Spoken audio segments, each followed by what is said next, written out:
Hi everyone, thanks for joining us today. I'm Gina and I'm here with Nutrena poultry expert Twain Lockhart. For today's chicken tip video, we're going to talk about mixing breeds in your flock.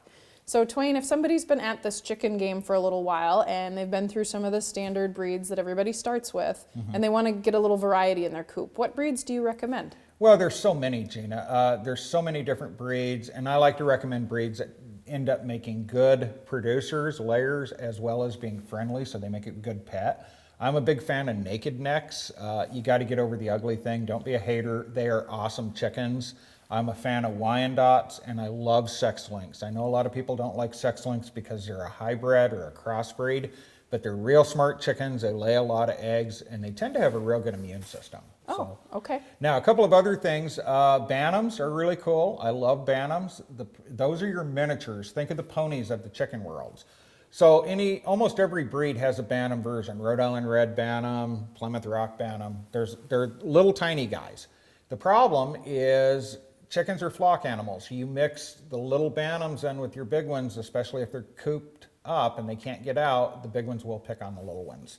The Cornish cross meat chickens do not mix well with other chickens. They're kind of a whole different thing, so you really don't want to mix those in with your other chickens. Okay. So.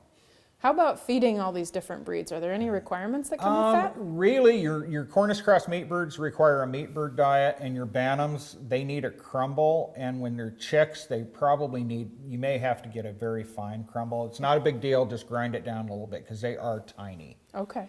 Any other considerations someone should think about? A couple of the ones that people jump into that I'm not a huge fan of doing. I don't have anything against Polish birds. They're a crested bird, but they can't see very well. So again, we get into that flock dynamic, and all the other girls will pick on your Polish chicken. Okay. People get one because it's kind of cool to add it to the flock. You're not doing that chicken any favors. All right, all right. Thank you for your time You're today, welcome. Twain. There you have it, folks. Thanks for joining Twain and I on today's chicken tip from Nutrena. We hope you've learned something new, and be sure to check out NutrenaPoultryFeed.com to find the feed that's right for your flock.